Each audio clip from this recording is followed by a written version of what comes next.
يا هلوز بنجيب نغيب ونرجع بالخطير. تعالوا كده مع بعض، وأول فكرة معانا، والفكرة دي هتعجب أو هيعجب بيها ناس كتير جدا من الستات. تعالوا أقول لكم أي علبة فاضية عندنا، علبة مطبخ مش محتاجينها بس تبقى عالية شوية، هنبتدي كده نجيب أي كرتونة أو حتى الفل، عارفين الفل اللي بيجي مع الحاجات الكهربائية، وهنبتدي إن احنا نقصها على على العلبة بالشكل ده نفس المقاس. وهنجيب بعدين الشيش طاووق وهنبتدي ان احنا نلزقها او نغرزها في الفل زي ما قلت لكم بكل بساطه، وهنعملها كده كانها عواميد صغيره.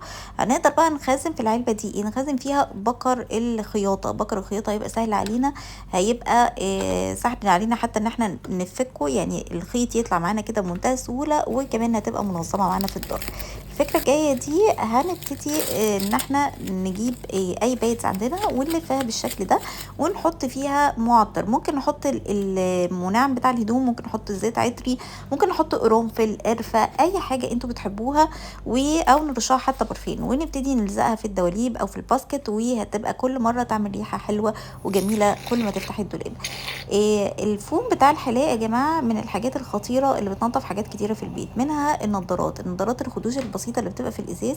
الفوم بتاع الحلاقة بيعالجها وبيراجع الإزاز، بيبرق كأنه لسه جديد، البصمات بتروح، كل الطريات اللي على الازاز بيروح. فبجد من الحاجات المفيده جدا والمعلومات اللي لازم تبقوا عارفينها.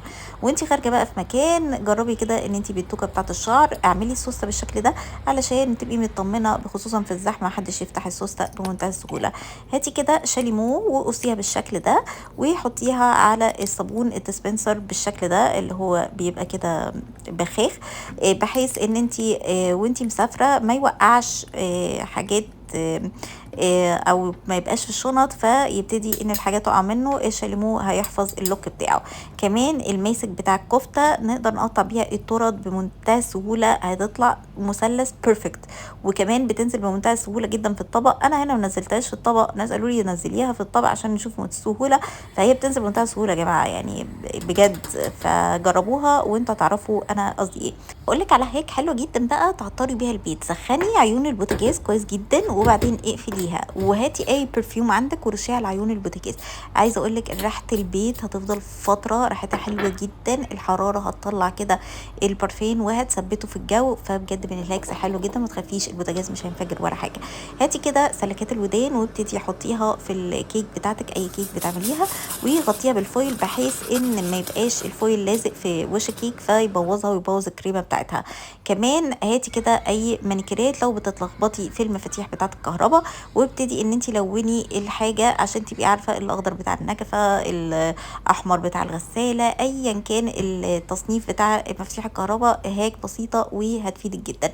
هاتي كده اي دبوس وخرومي البيضه من فوق. عايزه اقول لك الهاك دي ممتازه يا جماعه، بتخلي البيضه ما تخرجش الابيض بتاعها في السلق مهما حصل لها، وكمان بتتقشر بمنتهى السهوله والسلاسه زي ما انت شايفه كده.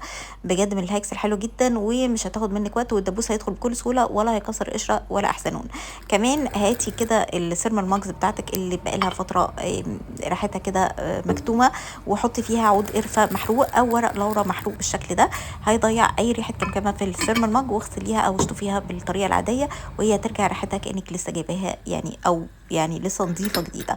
عندك بقى عين البوتاجاز ضعفت، هاتي كده اي كوين وحطيه جوه عين البوتاجاز، هتلاقي العين معاكي شديده جدا. وما تخافيش الكوين مش هيجرى له حاجه ولا يتحرق ولا اي حاجه ولا هيحصل يعني اي حاجه خالص. ودي فن البوتاجاز اللي عليها والهاكس اللطيفه جدا.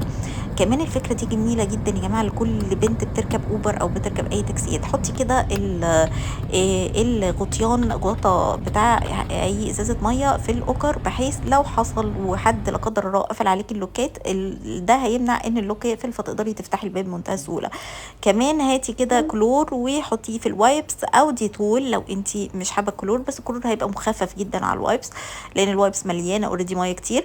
وامسحي بيه اي بابليك تويلت وانتي داخله، هيبقى سيف وامان الاوكر كل حاجه.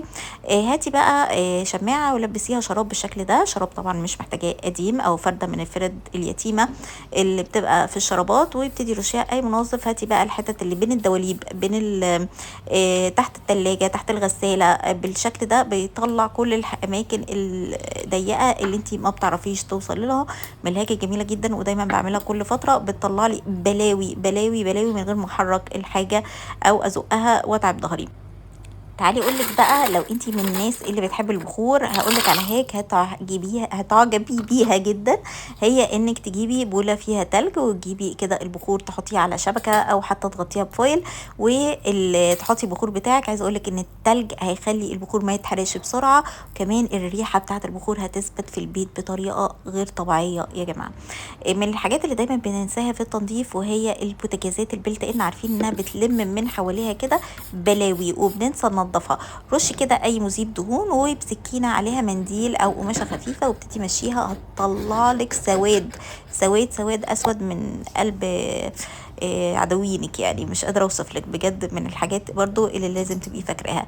هاتي بقى مش عارفه القصقوصه دي ولا اسمها ايه دي، اللي احنا بنطلع بيها المكرونه بشاميل، ودخلي بيها الملايات، المفارش، الكفر، بيدخل جوه كده قوي من غير ما تكسري ضوافرك، وبيثبت الحاجه جدا، وبيخليها كمان يعني سهل عليكي ان انتي تعمليها.